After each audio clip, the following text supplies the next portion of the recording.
Organic കെമിസ്ട്രിയുടെ രണ്ടാമത്തെ യൂണിറ്റായ hydro carbons ആണ് ഇന്ന് നമ്മൾ എടുക്കുന്നത്. അപ്പോൾ ഹൈഡ്രോ കാർബൺസ് എന്ന് പറയുമ്പോൾ ആ പേരിനകത്ത് തന്നെയുണ്ട്. These are compounds contains carbon and hydrogen. കാർബണും ഹൈഡ്രജനും മാത്രം അടങ്ങിയ ഓർഗാനിക് കോമ്പൗണ്ട്സ്, അവരെ വിളിക്കുന്ന പേരാണ് ഹൈഡ്രോ കാർബൺസ്. ഓക്കെ, ഇനി ഹൈഡ്രോ കാർബൺസിനെ പ്രധാനമായും നമുക്ക് മൂന്നായി തിരിക്കാം. ഏതൊക്കെയാണ്? Saturated hydrocarbon, unsaturated hydrocarbon, then aromatic hydrocarbons. അപ്പോ hydrocarbons can be classified mainly into 3 types. ഏതൊക്കെയാണ്?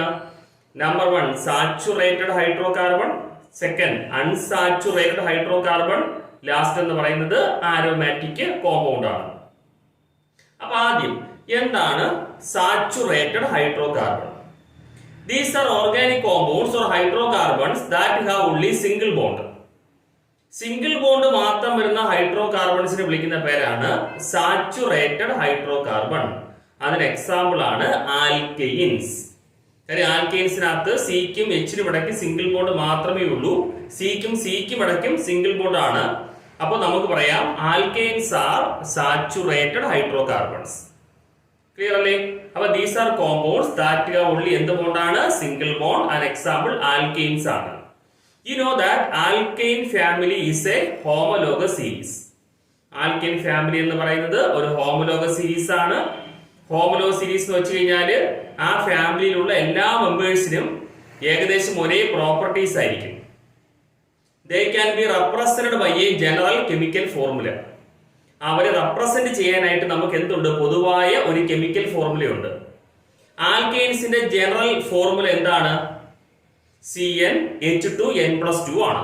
അവിടെ എന്നിന് 1ഉം 2ഉം ഇട്ട് കൊടുത്ത് നിങ്ങൾക്ക് മീഥെയിനും ഈഥെയിനും പ്രൊപ്പൈനും ഒക്കെ എഴുതാനായിട്ട് സാധിക്കും. അപ്പൊ ഈ സെഷനകത്ത് നമ്മൾ പഠിക്കാൻ പോകുന്നത് ആൽക്കെയിൻസിന്റെ പ്രിപ്പറേഷൻ ആണ്. ആൽക്കെയിൻസ് എന്താണെന്നും അതിനെ പറ്റിയുള്ള ബേസിക് ആയിട്ടുള്ള കാര്യങ്ങളൊക്കെ നമ്മൾ പറഞ്ഞിട്ടുണ്ട്. ഒരു കാര്യം കൂടെ പറയാനുള്ളത്, in alkanes carbon is in sp3 hybridization. പഠിച്ചു വെച്ചേക്കാം. ആൽക്കെയിനുകളിൽ കാർബൺ എന്ന് പറയുന്നത് ഏത് ഹൈബ്രിഡൈസേഷനകത്താണ്? sp3 ഹൈബ്രിഡൈസേഷനകത്താണ്. ഇനി നമ്മൾ നേരെ പോകുന്ന ആൽക്കെയിൻസിന്റെ പ്രിപ്പറേഷൻ. ഫോക്കസ് ഏരിയ വരുന്നതിന് മുന്നേ ടെക്സ്റ്റിനകത്ത് ആൽക്കെയിൻസിന്റെ പ്രിപ്പറേഷന് ഒരു 4 മെത്തേഡ് കാണിച്ചിട്ടുണ്ട്. പക്ഷെ ഫോക്കസ് ഏരിയയിൽ നമുക്ക് 2 മെത്തേഡ്സ് മാത്രം പഠിച്ചാൽ മതി. അതിൽ first method from unsaturated hydrocarbons പഠിച്ചു വെക്കുക. ആൽക്കെയിൻസിനെ പ്രിപ്പയർ ചെയ്യാനുള്ള ഫസ്റ്റ് മെത്തേഡ് ഫ്രം എവിടെ നിന്നാണ്? Unsaturated hydrocarbons. അവിടെ യൂസ് ചെയ്യുന്ന മെത്തേഡ് ഹൈഡ്രോജിനേഷൻ. ഇനി അൺസാച്ചുറേറ്റഡ് ഹൈഡ്രോകാർബൺസ് എന്ന് വെച്ചാൽ hydrocarbons that have double bond or triple bond എന്ന് വെച്ചാൽ അത് ആൽക്കീൻ ആകാം ഓർ ആൽക്കൈൻ ആകാം. മെത്തേഡ് എന്താണ്? ഹൈഡ്രോജിനേഷൻ. ഏതാണ് hydrogenation? Addition of hydrogen. ഹൈഡ്രജനെ add ചെയ്യുന്ന പ്രോസസ് ആണ് ഹൈഡ്രോജിനേഷൻ. ഇവിടെ വെറും ഹൈഡ്രോജിനേഷൻ അല്ല, കാറ്റലിറ്റിക് ഹൈഡ്രോജിനേഷൻ ആണ്. What you mean by catalytic hydrogenation? Hydrogenation in presence of catalyst are called catalytic hydrogenation. അവിടെ ഏതൊക്കെയാണ് നമ്മൾ പൊതുവായിട്ട് യൂസ് ചെയ്യുന്ന catalyst? Platinum, palladium or nickel. അത് ബോഡി കിടപ്പുണ്ട്. ഇവിടെ സ്ഥിരമായിട്ട് യൂസ് ചെയ്യുന്ന കാറ്റലിസ്റ്റ് എന്ന് പറയുന്നത് പ്ലാറ്റിനം, പലേഡിയം അല്ലെങ്കിൽ നിക്കലാണ്. നിങ്ങൾ നോക്കുക, ഈഥീൻ എന്ന് പറയുന്ന ആൽക്കീനിലേക്ക് ഹൈഡ്രജൻ പാസ് ചെയ്തു in presence of platinum or palladium or nickel. 2 H ഉണ്ട്. ഒരു H ഈ കാർബണിനകത്ത് വരും, അടുത്ത H ഈ കാർബണിനകത്ത് വരും. ഡബിൾ ബ്രേക്ക് ചെയ്ത് സിംഗിൾ ആകും. ഈഥീൻ എന്തായിട്ട് മാറും? ഈഥൈനായിട്ട് മാറും. സിമ്പിൾ ആണ്. ഇതുപോലെ പ്രൊപ്പൈനെ നിങ്ങൾക്ക് എന്താക്കാം? പ്രൊപ്പൈൻ ആക്കാം. ആരെ പാസ് ചെയ്യുക? ഹൈഡ്രജനെ പാസ് ചെയ്യുക. ഇവിടെ 4 ഹൈഡ്രജൻ ആറ്റമാണ് കയറി പോകുന്നത്. അപ്പൊ 2 ഹൈഡ്രജൻ ഈ സിക്കകത്തും ബാക്കി 2 ഹൈഡ്രജൻ ഈ സിക്കകത്തും വരും. അപ്പോൾ ട്രിപ്പിൾ ബോണ്ട് ബ്രേക്ക് ചെയ്ത് എന്താകും? സിംഗിൾ ബോണ്ട് ആകും. അപ്പോ CH3 CH2 ഇവിടെ CH ഉണ്ട്, പിന്നെ 2 H കൂടെ വരുമ്പോഴത്തേക്ക് CH3 ആകും. എന്ന് വെച്ചാൽ പ്രൊപ്പൈൻ മാറി പ്രൊപ്പൈൻ ആകും. അപ്പോ അൺസാച്ചുറേറ്റഡ് ഹൈഡ്രോകാർബൺസ് ആയ ആൽക്കീനിൽ നിന്നും ആൽക്കൈനിൽ നിന്നും നിങ്ങൾക്ക് എന്തുണ്ടാക്കാം? ആൽക്കൈൻ ഉണ്ടാക്കാം. മെത്തേഡ് അറിയാം, ഹൈഡ്രോജനേഷൻ. ഇതൊക്കെയാണ് കാറ്റലിസ്റ്റ്. ഇനി രണ്ടാമത്തെയും വളരെ പ്രധാനപ്പെട്ടതുമായ മെത്തേഡാണ് ഫ്രം ആൽക്കൈൽ ഹാലൈഡ്സ്. ആൽക്കൈൽ ഹാലൈഡ്സിൽ നിന്നും നിങ്ങൾക്ക് എന്ത് പ്രിപ്പയർ ചെയ്യാം? ആൽക്കൈനെ പ്രിപ്പയർ ചെയ്യാം. ആ റിയാക്ഷന് പേരുണ്ട് വുഡ്സ് റിയാക്ഷൻ. അപ്പൊ എന്താണ് Wurtz reaction? An alkyl halide on treating with metallic sodium in presence of dry ether. പഠിച്ചു വെച്ചേക്കണം. Alkyl halide on treating with metallic sodium in presence of dry ether, you will get an alkane which contains even number of carbon atom or double the number of carbon atom from the parent alkyl halide. നിങ്ങൾ എടുത്ത parent alkyl ഹാലൈഡിനകത്ത് എത്ര carbon ഉണ്ടോ അതിന്റെ ഇരട്ടി carbon ഉള്ള alkyne കിട്ടും, അല്ലെങ്കിൽ even number of carbon ഉള്ള ആൽക്കൈൻ കിട്ടും. പ്ലസ് NaX ചേർന്ന് NaX വെളിയിൽ പോകും. അവിടെ 2NaX ഉണ്ടായി, അവിടെ 2 എഴുതിയിട്ടില്ല, അവിടെ 2 കൂടെ കയറി വരും. അപ്പൊ എന്താണ് വുഡ്സ് റിയാക്ഷൻ എന്ന് ചോദിച്ചാൽ എന്ത് പറയുക? An alkyl halide on treating with metallic sodium in presence of dry ether produces an alkyne which contains even number of carbon atom or double the number of carbon atom from the corresponding alkyl halide which is called Wurtz reaction. നമുക്ക് example വെച്ച് നോക്കിയാലോ. Bromomethane metallic sodium plus another bromomethane in presence of dry ether. ഇവിടെ എന്ത് സംഭവിക്കും? ഈ CH3യും ഈ CH3 കൂടെ bond ചെയ്ത് ഒറ്റ കോമ്പൗണ്ട് ആവും. അപ്പൊ ഈഥൈൻ കിട്ടി. റിമൈനിങ് 2Na 2Br ചേർന്ന് 2NaBr കിട്ടും. അപ്പൊ നിങ്ങൾക്ക് ബ്രോമോമീഥൈനെ എന്താക്കാം? ഈഥൈൻ ആക്കാം. By Wurtz reaction. അങ്ങനെയെങ്കിൽ ഇത് ബ്രോമോ ഈഥൈൻ ആണ്. Bromoethane plus metallic sodium plus bromoethane എന്ത് സംഭവിക്കുമായിരിക്കും? ഇവിടത്തെ ഈഥൈൽ ഗ്രൂപ്പും ഈ ഈഥൈൽ ഗ്രൂപ്പും കൂടെ ചേർന്ന് ഒറ്റയാളാവും. എന്ന് വെച്ചാൽ നിങ്ങൾക്ക് നോർമൽ ബ്യൂട്ടൈൻ കിട്ടും. കാര്യം C2ഉം C2ഉം C4 H5ഉം H5ഉം H10. അപ്പൊ C4H10 നിങ്ങൾക്ക് ബ്യൂട്ടൈൻ കിട്ടും. അവിടെ നിങ്ങൾ ശ്രദ്ധിക്കൂ, എടുത്തത് ഈഥൈൻ ആണ് 2 കാർബൺ, കിട്ടിയത് ബ്യൂട്ടൈൻ 4 കാർബൺ. ഇതാണ് നമ്മൾ പറഞ്ഞത്. നിങ്ങൾ എടുത്ത ആൽക്കൈൽ ഹാലൈഡിനേക്കാൾ ഇരട്ടി കാർബൺ ഉള്ള ആൽക്കൈനോ അല്ലെങ്കിൽ ഇരട്ട സംഖ്യ കാർബൺ ഉള്ള ആൽക്കൈനോ കിട്ടും. ഇവിടുത്തെ ബൈ പ്രൊഡക്റ്റ് ആരായിരിക്കും? ഈ 2Na 2Br ചേരുമ്പോൾ കിട്ടുന്ന 2NaBr. അപ്പൊ വുഡ്സ് റിയാക്ഷൻ ഒന്നുകൂടെ പറഞ്ഞുതരാം. It states that an alkyl halide on treating with metallic sodium in presence of dry ether produces an alkyne which contains even number of carbon atom which is called Wurtz reaction. ഇനി ഞാൻ ഇവിടെ ഒരു ചോദ്യം കാണിച്ചിട്ടുണ്ട്. Why we can take 2 different alkyl halides in Woods reaction. നിങ്ങളിവിടെ ശ്രദ്ധിച്ചു കാണും, ഇവിടെ എടുത്ത ആൽക്കൈൽ ഹാലൈഡ് തന്നെയാണ് ഇവിടെ എടുക്കുന്നത്. ഇവിടെ എടുത്ത ആൽക്കൈൽ ഹാലൈഡ് തന്നെയാണ് ഇവിടെ എടുക്കുന്നത്. എന്തുകൊണ്ട് ഡിഫറെന്റ് ആൽക്കൈൽ ഹാലൈഡ്സ് നമ്മൾ എടുക്കുന്നില്ല ഇൻ വുഡ്സ് റിയാക്ഷൻ? നിങ്ങൾ അതിന്റെ ആൻസർ ആയിട്ട് പഠിച്ചു വെക്കേണ്ട കാര്യം ഇതാണ്. നിങ്ങൾ ഡിഫറെന്റ് ആയിട്ടുള്ള 2 ആൽക്കൈൽ ഹാലൈഡ്സ് എടുത്താൽ നിങ്ങൾക്ക് മിക്സ്ചേഴ്സ് ഓഫ് ആൽക്കൈൻസ് കിട്ടും. കാര്യം ഇവിടത്തെ ആൽക്കൈൽ ഗ്രൂപ്പ് അല്ല ഇവിടത്തെ ആൽക്കൈൽ ഗ്രൂപ്പ്. അപ്പൊ ഇവർ തമ്മിൽ ചേരുമ്പോൾ നിങ്ങൾക്ക് ആൽക്കൈൻസിന്റെ മിക്സർ കിട്ടും. ചിലപ്പോൾ ഈഥൈനും പ്രൊപ്പൈനും ബ്യൂട്ടൈനും കിട്ടും, അല്ലെങ്കിൽ പ്രൊപ്പൈനും ബ്യൂട്ടൈനും പെന്റൈനും കിട്ടും. അങ്ങനെ കിട്ടുമ്പോൾ പ്രശ്നം എന്താ? ആൽക്കൈൻസ് ഹോമോലോഗ സീരീസ് ആണ്. ഒരേ കെമിക്കൽ പ്രോപ്പർട്ടിയും ഒരേ ഫിസിക്കൽ പ്രോപ്പർട്ടിയാണ്. എന്ന് വെച്ചാൽ ഇവരുടെ ബോയിലിംഗ് പോയിന്റ് ഒക്കെ ഏകദേശം സിമിലർ ആയിരിക്കും. കാര്യം ആൽക്കൈൻസ് ആണ്, ഹോമോലോഗ സീരീസ് ആണ്. അപ്പൊ ഈ ഉണ്ടായ ആൾക്കാരൊക്കെ ഒരേ പ്രോപ്പർട്ടി കാണിക്കുന്ന ആൾക്കാരാണ്. എന്ന് വെച്ചാൽ അവരുടെ ബോയിലിംഗ് പോയിന്റ് ഒക്കെ ഏകദേശം എന്തായിരിക്കും? സെയിം ആയിരിക്കും. എല്ലാ പ്രോപ്പർട്ടിയും, ബോയിലിംഗ് പോയിന്റ് എന്നല്ല, എല്ലാ പ്രോപ്പർട്ടി ഏകദേശം എന്തായിരിക്കും? സെയിം ആയിരിക്കും. അങ്ങനെ പ്രോപ്പർട്ടി സെയിം ആണെങ്കിൽ സെപ്പറേഷൻ നിങ്ങൾ ആലോചിച്ച് നോക്കുക, ഈസി ആയിരിക്കോ ഡിഫിക്കൽട്ട് ആയിരിക്കുമോ? ഈ 3 പേരും ഒരേ പ്രോപ്പർട്ടി കാണിക്കുന്നു, ഒരേ BP കാണിക്കുന്നു. അപ്പൊ നിങ്ങൾ തിളപ്പിക്കുകയാണ് സെപ്പറേറ്റ് ചെയ്യാൻ. അപ്പൊ ഈ 3 പേര് ഒരുമിച്ച് എന്ത് ചെയ്യും? വേപ്പറൈസ് ചെയ്യും. നിങ്ങൾ വെള്ളത്തിൽ ലയിപ്പിക്കാൻ നോക്കുന്നു. ഈ 3 പേർക്ക് ഒരേ പ്രോപ്പർട്ടി ആയതുകൊണ്ട് 3 പേരും വെള്ളത്തിൽ ലയിക്കും.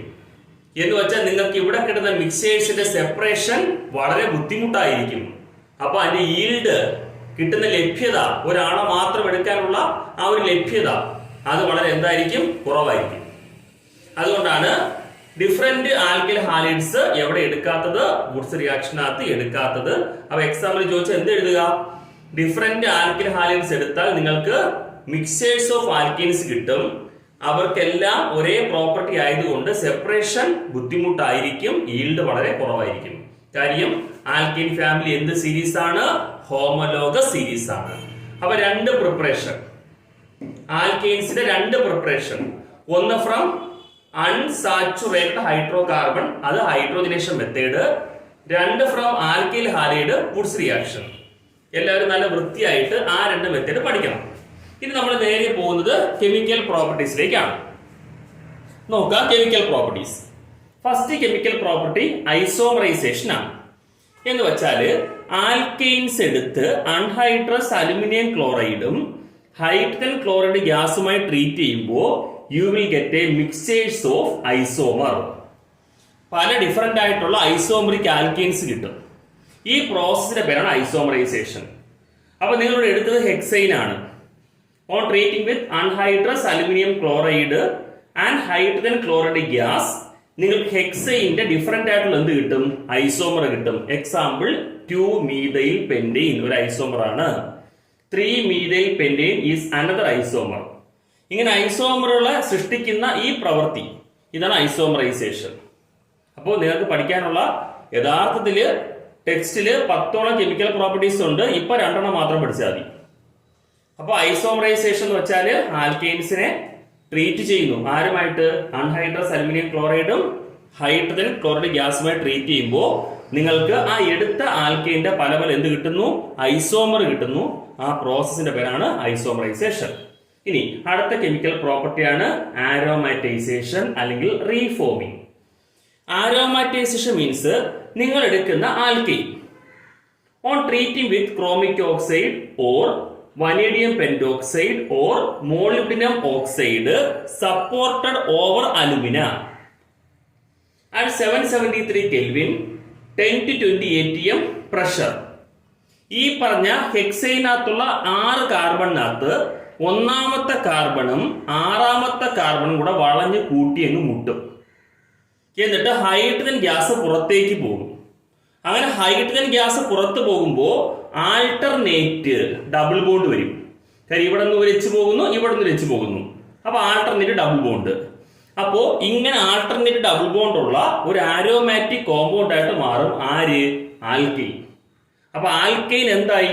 ആരോമാറ്റിക് കോമ്പൗണ്ട് ആയി. So this process is called ആരോമാറ്റൈസേഷൻ.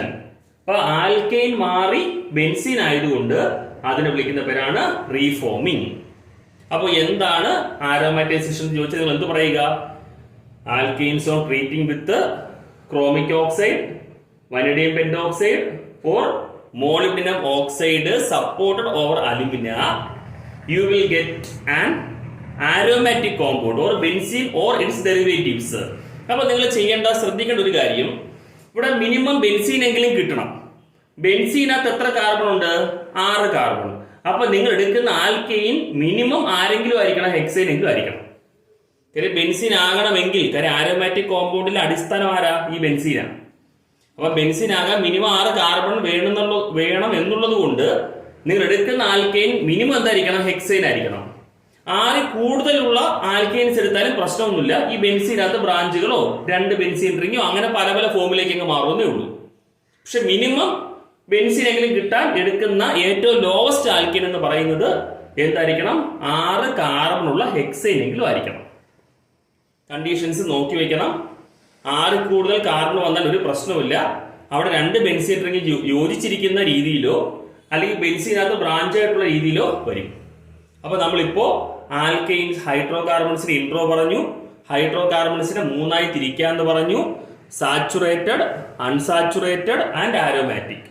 In saturated hydrocarbon നമ്മൾ ആൽക്കെയിൻസ് ആണ് എടുത്തത്. 2 പ്രിപ്പറേഷൻ നമ്മൾ പറഞ്ഞു, 2 കെമിക്കൽ പ്രോപ്പർട്ടീസ് പറഞ്ഞു. ഇനി നമ്മൾ അടുത്ത സെഷനകത്ത് പറയാൻ പോകുന്നത് കൺഫർമേഷൻസ് ഓഫ് ആൽക്കീൻ. ആൽക്കീന്റെ കൺഫർമേഷൻ ആണ് പറയാൻ പോകുന്നത്.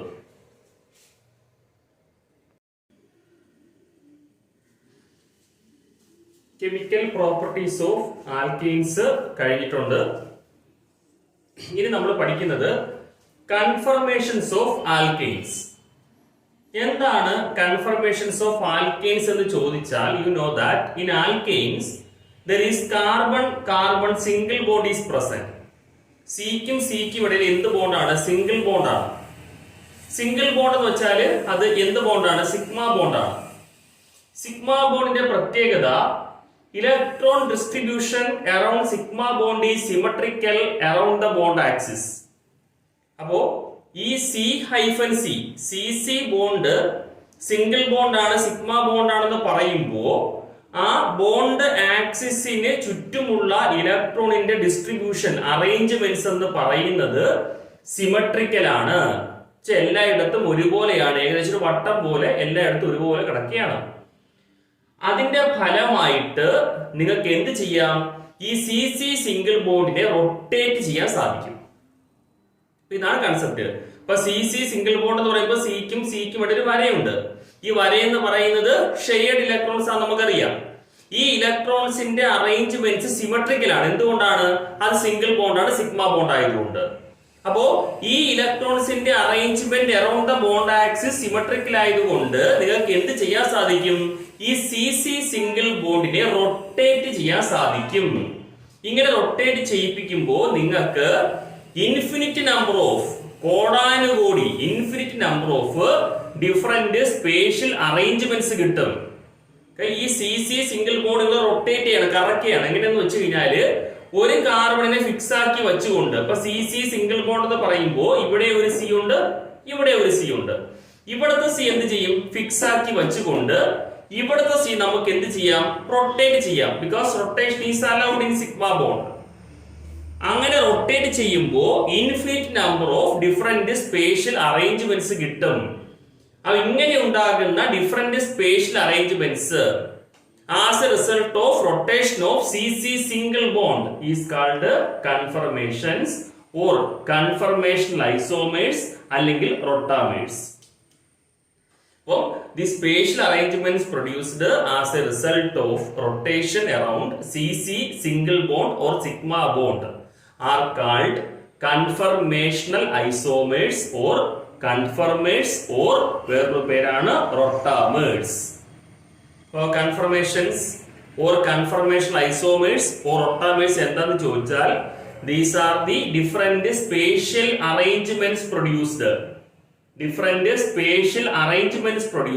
as a result of rotation around CC single bond or sigma bond is called conformational isomers or conformers അല്ലെങ്കിൽ rotamers. ഇത് infinite number of spatial arrangements or conformers possible ആണ്, മനസ്സിലാക്കി വയ്ക്കുക.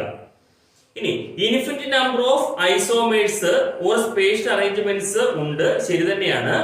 നമ്മൾ ഇതിൽ ചെയ്യുന്നത് രണ്ട് എക്സ്ട്രീം കേസുകൾ മാത്രമേ പഠിക്കൂ. എന്ന് വെച്ചാൽ കറക്കുന്നതിന് മുന്നേ ഉള്ള ഒരു കേസും ഫുൾ റൊട്ടേഷൻ കഴിഞ്ഞതിന് ശേഷമുള്ള അടുത്തൊരു കേസും. മനസ്സിലാവുന്നു? ഇപ്പൊ ഇതിന്റെ ഇടയ്ക്ക് നമ്മൾ പറഞ്ഞ പോലെ കോടാനുകൂടി ഡിഫറെന്റ് ആയിട്ടുള്ള സ്പേഷ്യൽ അറേഞ്ച്മെന്റ്സ് ഉണ്ട്, അതിനെ കുറിച്ച് നമ്മൾ പഠിക്കുന്നില്ല. നമ്മൾ രണ്ട് എക്സ്ട്രീം കേസ് മാത്രമേ പഠിക്കുന്നുള്ളൂ. രണ്ട് എക്സ്ട്രീം കേസ് എന്ന് വെച്ചാൽ എന്തൊക്കെയാണ്? ഒന്ന് റൊട്ടേഷൻ തുടങ്ങുന്നതിന് മുന്നേ ഉള്ള ഒരു സ്പേഷ്യൽ അറേഞ്ച്മെന്റും റൊട്ടേഷൻ എല്ലാം തീർന്നതിന് ശേഷമുള്ള ഒരു സ്പേഷ്യൽ അറേഞ്ച്മെന്റ്സും. ഇതാണ് രണ്ട് എക്സ്ട്രീം കേസുകൾ. ആ രണ്ട് എക്സ്ട്രീം കേസിന്റെ പേരുകൾ പഠിക്കണം: എക്ലിപ്സ്ഡ് കൺഫർമേഷനും സ്റ്റാഗേർഡ് കൺഫർമേഷനും. എന്ന് വെച്ചാല് ആദ്യം കറക്കുന്നതിന് റൊട്ടേഷൻ തുടങ്ങുന്നതിന് മുന്നേ ഉള്ള കൺഫർമേഷൻ എക്ലിപ്സ്ഡ് കൺഫർമേഷൻ ആണ്. റൊട്ടേഷൻ എല്ലാം കഴിഞ്ഞതിന് ശേഷമുള്ള കൺഫർമേഷൻ സ്റ്റാഗേർഡ് കൺഫർമേഷൻ ആണ്. അപ്പൊ ഇവിടെ എക്സാമ്പിൾ ആയിട്ട് പഠിക്കേണ്ടത് കൺഫർമേഷൻ ഓഫ് ഈഥെയ്ൻ ആണ്. നമ്മളിത് പഠിക്കാൻ പോകുന്നത് ഈഥെയ്ന്റെ കൺഫർമേഷൻ. ഈഥെയ്ൻ ആൽക്കെയ്ൻ ആണ്, CC സിംഗിൾ ബോണ്ട് ഉണ്ട്. അപ്പൊ അവിടെ എന്ത് പോസിബിൾ ആണ്? കൺഫർമേഷൻ പോസിബിൾ ആണ്. ഇനി നമ്മൾ പറഞ്ഞു എക്ലിപ്സും സ്റ്റാഗേർഡും രണ്ട് എക്സ്ട്രീം കേസാണ്. എന്ന് വെച്ചാൽ ഒന്ന് തുടക്കവും ഒന്ന് അവസാനവും. ഇതിനിടയ്ക്ക് ഡിഫറെന്റ് ആയിട്ടുള്ള കോടാനുകോടി സ്പേഷ്യൽ അറേഞ്ച്മെന്റ്സ് ഉണ്ട്. അവരെ പേരൊന്ന് പഠിച്ചു വെക്കണം. അവരെല്ലാം കൂടെ ചേർത്ത് വിളിക്കുന്ന പേരാണ് സ്ക്യൂ കൺഫർമേഷൻ. അപ്പൊ സ്ക്യൂ കൺഫർമേഷൻ എന്താന്ന് ചോദിച്ചാൽ these are the intermediate conformations. ഇടയ്ക്ക് വരുന്ന കൺഫർമേഷൻസ് ആണ് between eclipsed conformation and staggered conformation. Eclipsed കൺഫർമേഷനും സ്റ്റാഗേർഡും രണ്ട് എക്സ്ട്രീം ആണ്. ഈ രണ്ട് എക്സ്ട്രീം കൺഫർമേഷൻ ഇടയ്ക്ക് വരുന്ന കോടാനുകോടി കൺഫർമേഷൻസിന് എല്ലാം കൂടെ ചേർത്ത് വിളിക്കുന്ന പേരാണ് സ്ക്യൂ കൺഫർമേഷൻ. ഇനി അടുത്തത് എക്ലിപ്സ്ഡ് കൺഫർമേഷനും സ്റ്റാഗേർഡ് കൺഫർമേഷനും ഇതിനകത്ത് നടക്കുമെന്ന് മനസ്സിലാക്കി. നമുക്ക് ഇത് എന്ത് ചെയ്യണം? വരച്ച് കാണിക്കണം. ഇത് വരച്ച് കാണിക്കാൻ രണ്ട് മെത്തേഡ് ഉണ്ട്. ഒന്ന് സാഹോഴ്സ് പ്രൊജക്ഷനും രണ്ടാമത്തേത് ന്യൂമാൻ പ്രൊജക്ഷനും. ഞാൻ ആദ്യം പറയാൻ പോകുന്നത് സാഹോഴ്സ് പ്രൊജക്ഷൻ ആണ്. ഇതിന്റെ പ്രത്യേകത, in sawhorse projection the molecule is viewed along the molecular axis. ഇവിടെ നിങ്ങൾ അതിനെ നോക്കുന്നത്, ഈതൈൻ മോളിക്യൂളിന്റെ കൺഫർമേഷനെ നോക്കുന്നത് ഏതിലൂടെയാണ്? മോളിക്കുലാർ ആക്സിസിലൂടെയാണ്. ഇവിടെ ഫസ്റ്റ് കാർബൺ ഈ താഴെ കിടക്കുന്ന ഈ കുത്താണ്. അതിൽ എത്ര എച്ച് ഉണ്ട്? 3 എച്ച് ഉണ്ട്. ഇവിടെ കാണിച്ചിട്ടുണ്ട്. സെക്കൻഡ് കാർബൺ എന്ന് പറയുന്നത് ടോപ്പിൽ കിടക്കുന്ന ഈ കുത്താണ്. We know that these structures are called bond line structure. അത് അറിഞ്ഞു വെച്ചോണം. പക്ഷെ ഇത് നോക്കുന്നത് ഏത് ആക്സിസിലൂടെയാണ്? മോളിക്കുലാർ ആക്സിസിലൂടെ നോക്കുന്നത് കൊണ്ടാണ് ഈ ഷേപ്പ് ഇങ്ങനെ കിടക്കുന്നത്. അപ്പോ 2 സി, ഫസ്റ്റ് സി താഴെ, സെക്കൻഡ് സി മുകളില്. ഈ ഫസ്റ്റ് സിയിൽ 3 എച്ച്, സെക്കൻഡ് സിയിലും 3 എച്ച്. ഇതാണ് എക്ലിപ്സ്ഡ് കൺഫർമേഷൻ. ഇനി ഇതിന്റെ ഫുൾ റൊട്ടേഷൻ കഴിഞ്ഞുള്ള എക്സ്ട്രീം കേസാണ് സ്റ്റാഗേർഡ് കൺഫർമേഷൻ. അങ്ങനെ ചെയ്യുമ്പോൾ നമ്മൾ പറഞ്ഞിരുന്നു, ഫസ്റ്റ് കാർബണിനെ ഫിക്സ് ആക്കി വെച്ചുകൊണ്ട് സെക്കൻഡ് കാർബൺ ആണ് റൊട്ടേറ്റ് ചെയ്യുന്നത്. ഫസ്റ്റ് കാർബണിനെ ഫിക്സ് ആക്കി വെച്ചുകൊണ്ട് സെക്കൻഡ് കാർബൺ ആണ് റൊട്ടേറ്റ് ചെയ്യുന്നത്. അപ്പോ ആ സ്പേഷ്യൽ അറേഞ്ച്മെന്റ്സ് മാറുന്നത് നിങ്ങൾക്ക് കാണാൻ സാധിക്കും. ഇതാണ് രണ്ട് എക്സ്ട്രീം കേസ്, എക്ലിപ്സ്ഡും സ്റ്റാഗേർഡും. ഈ വരച്ച മെത്തേഡാണ് സാഹോഴ്സ് പ്രൊജക്ഷൻ മെത്തേഡ്. അപ്പൊ ഇതിൽ നിന്ന് ഇതിലേക്ക് എത്തുന്നതിന്റെ ഇടയ്ക്ക് കോടാനുകോടി കൺഫർമേഷൻസ് ഉണ്ട്, ഇന്റർമീഡിയറ്റ് കൺഫർമേഷൻസ് ഉണ്ട്. They are collectively called, body കിടപ്പുണ്ട്, സ്ക്യൂ കൺഫർമേഷൻ. അത്രയും ക്ലിയർ ആണോ? എങ്കിൽ അടുത്ത് നമുക്ക് നോക്കാം. അടുത്തത് രണ്ടാമത്തെ മെത്തേഡ് ന്യൂമാൻ പ്രൊജക്ഷൻ ആണ്. എക്ലിപ്സ്ഡും സ്റ്റാഗേർഡും വരയ്ക്കാനുള്ള സെക്കൻഡ് മെത്തേഡ് ആണ് ന്യൂമാൻ പ്രൊജക്ഷൻ. ഇവിടെ molecule is viewed at the CC bond head on എന്ന് വെച്ചാൽ ഇവിടെ നിങ്ങൾ ആ മോളിക്യൂളിനെ നോക്കുന്നത് ഫ്രണ്ടിൽ നിന്നാണ്. ഈ മോളിക്യൂളിന്റെ കറക്റ്റ് ഫ്രണ്ടിൽ നിന്നാണ് നോക്കുന്നത്. അങ്ങനെ ഫ്രണ്ടിൽ നോക്കുമ്പോൾ ഫസ്റ്റ് കാർബൺ ഒരു കുത്താണ്. അതിലെ 3 എച്ചുകൾ 3 വരെയായിട്ട് കാണാൻ സാധിക്കുന്നുണ്ട്. ഇനി സെക്കൻഡ് കാർബൺ ഇതിന് നേരെ ബാക്കിലാണ്, അതൊരു വട്ടമാണ്. അവിടുത്തെ 3 എച്ചാണ് ഈ ചെറിയ 3 വര വരച്ച് കാണിച്ചേക്കുന്നത്. ഇനി നമ്മൾ എന്ത് ചെയ്യുന്നു? റൊട്ടേഷൻ നടത്തുന്നു, കൺഫർമേഷന് വിധേയമാക്കുന്നു. അപ്പോൾ നിങ്ങൾക്ക് ഇതിന്റെ എക്സ്ട്രീം കേസ് ഇവിടെ കിട്ടും. സ്റ്റാഗേർഡ് കൺഫർമേഷനകത്ത് കിട്ടും. ഇവിടെ നോക്കുമ്പോൾ അറിയാം റൊട്ടേഷന്റെ ഫലമായിട്ട് എച്ചിന്റെ സ്ഥാനം മാറ്റപ്പെട്ടിട്ടുണ്ട്. ഇനി ഇവിടെ ചോദിക്കാൻ പോകുന്ന ഒരു ചോദ്യം, എക്ലിപ്സ്ഡ് കൺഫർമേഷൻ ഉണ്ട്, സ്റ്റാഗേർഡ് കൺഫർമേഷൻ ഉണ്ട്. ഈ രണ്ട് കൺഫർമേഷനകത്ത് ആരാണ് കൂടുതൽ സ്റ്റേബിൾ? നിങ്ങളൊന്ന് ആലോചിച്ച് നോക്കുക. എക്ലിപ്സ്ഡ് കൺഫർമേഷനും സ്റ്റാഗേർഡ് കൺഫർമേഷനും ഉണ്ട്, ഇവിടെയും അതുണ്ട്. ഈ രണ്ട് കൺഫർമേഷനകത്ത് ഏത് കൺഫർമേഷനാണ് കൂടുതൽ സ്റ്റേബിൾ? ഉറപ്പായിട്ടും അത് ഏത് കൺഫർമേഷനാണ്? സ്റ്റാഗേർഡ് കൺഫർമേഷനാണ്. എന്തുകൊണ്ടാ? സ്റ്റാഗേർഡ് കൺഫർമേഷനകത്ത് ഈ രണ്ട് ഡിഫറെന്റ് സിക്കകത്തുമുള്ള എച്ചുകൾ തമ്മിലുള്ള ഡിസ്റ്റൻസ് എന്താണ്? കൂടുതലാണ്. Hydrogen atoms attached to different carbon, ഇവര് തമ്മിലുള്ള ഡിസ്റ്റൻസ് എക്ലിപ്സ്ഡ് കൺഫർമേഷനേക്കാൾ കൂടുതൽ എവിടെയാണ്? സ്റ്റാഗേർഡ് കൺഫർമേഷനകത്താണ്. അപ്പോ ഈ ബോണ്ടുകൾ അകലും തോറും ഇലക്ട്രോൺ റിപ്പൾഷൻ കുറയും. കാര്യം ബോണ്ട് എന്ന് വെച്ചാൽ ഇലക്ട്രോൺസ് ആണ്. അപ്പൊ ഈ ബോണ്ടുകൾ അടുത്ത് വരുമ്പോഴത്തേക്ക് ഇലക്ട്രോൺ റിപ്പൾഷൻ കൂടുതലായിരിക്കും. എന്നാൽ ബോണ്ടുകൾ അകലുമ്പോൾ റിപ്പൾഷൻ കുറവായിരിക്കും. എന്ന് വെച്ചാൽ സ്റ്റെബിലിറ്റി കൂടും. അപ്പോ സ്റ്റെബിലിറ്റിയുടെ ഓർഡർ ചോദിച്ചു കഴിഞ്ഞാൽ ഏറ്റവും കൂടുതൽ സ്റ്റെബിലിറ്റി സ്റ്റാഗേർഡ് കൺഫർമേഷൻ ആണ്. കാര്യം ഡിഫറെന്റ് കാർബണിനകത്തുള്ള എച്ചുകൾ തമ്മിലുള്ള ഡിസ്റ്റൻസ് കൂടുതൽ സ്റ്റാഗേർഡ് കൺഫർമേഷനകത്താണ്. അപ്പോ എന്ത് കുറയും? റിപ്പൾഷൻ കുറയും, സ്റ്റെബിലിറ്റി കൂടും. സ്റ്റാഗേർഡ് കൺഫർമേഷൻ കഴിഞ്ഞാൽ കുറച്ചും കൂടെ കുറഞ്ഞ സ്റ്റെബിലിറ്റി ഉള്ളത് ഏത് കൺഫർമേഷൻ ആയിരിക്കും? സ്ക്യൂ കൺഫർമേഷൻ ആയിരിക്കും. സ്റ്റെബിലിറ്റി ഒട്ടുമില്ലാത്തത് ഇൻ എക്ലിപ്സ്ഡ് കൺഫർമേഷൻ ആയിരിക്കും. ബിക്കോസ് ഇൻ എക്ലിപ്സ്ഡ് കൺഫർമേഷൻ ഈ പറഞ്ഞ ഡിഫറെന്റ് കാർബണിനകത്തുള്ള എച്ചുകൾ തമ്മിലുള്ള ഡിസ്റ്റൻസ് എന്താണ്? ഏറ്റവും കുറവാണ്. അപ്പൊ